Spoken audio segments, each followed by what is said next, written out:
Les échanges ont été très animés, les députés ont persisté pour essayer d'obtenir des réponses du PDG de TikTok sur des sujets tels que le niveau d'influence du Parti communiste chinois sur l'application, la collecte de données et la façon dont TikTok décide du contenu à promouvoir ou à censurer. Voici un aperçu du déroulement de la séance de questions-réponses lors de l'audition à la commission parlementaire. Comment déterminez-vous leur âge? Nous avons développé des outils pour évaluer l'âge. Eh bien, c'est effrayant, dites-moi plus à ce sujet. Ont-ils accès aux données des utilisateurs? Après le projet Texas, la réponse est non. Chu a souvent présenté le projet Texas comme un moyen de se distancer de l'influence du PCC, mais les législateurs ont répété à plusieurs reprises qu'ils n'y croyaient pas. Je leur ai demandé s'ils croyaient les propos du PDG sur l'indépendance de TikTok par rapport au Parti communiste chinois. Les voix des républicains et des démocrates étaient unanimes, comme vous allez l'entendre.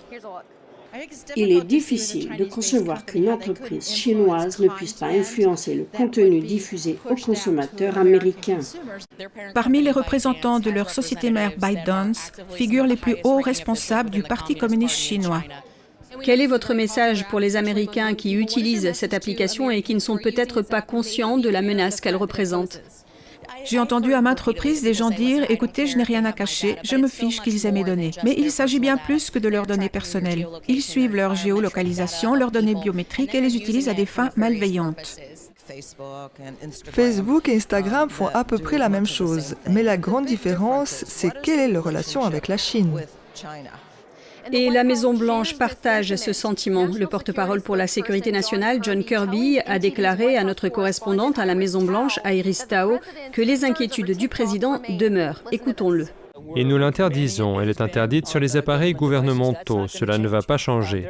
La Commission de l'investissement étranger examine actuellement la question de TikTok. Et d'autres législateurs s'inquiètent de l'influence politique de TikTok sur le sol américain. Ce n'est rien d'autre qu'une guerre psychologique contre nos enfants.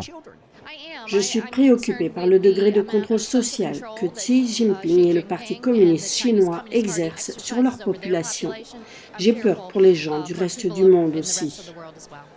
Au Congrès, la dynamique est forte autour d'un projet de loi qui permettrait aux États-Unis d'imposer une interdiction nationale de TikTok. Une proposition de loi sénatoriale a été introduite de manière bipartisane et jeudi, le chef du Sénat, Chuck Schumer, a déclaré qu'il l'examinera pour voir comment avancer sur cette question.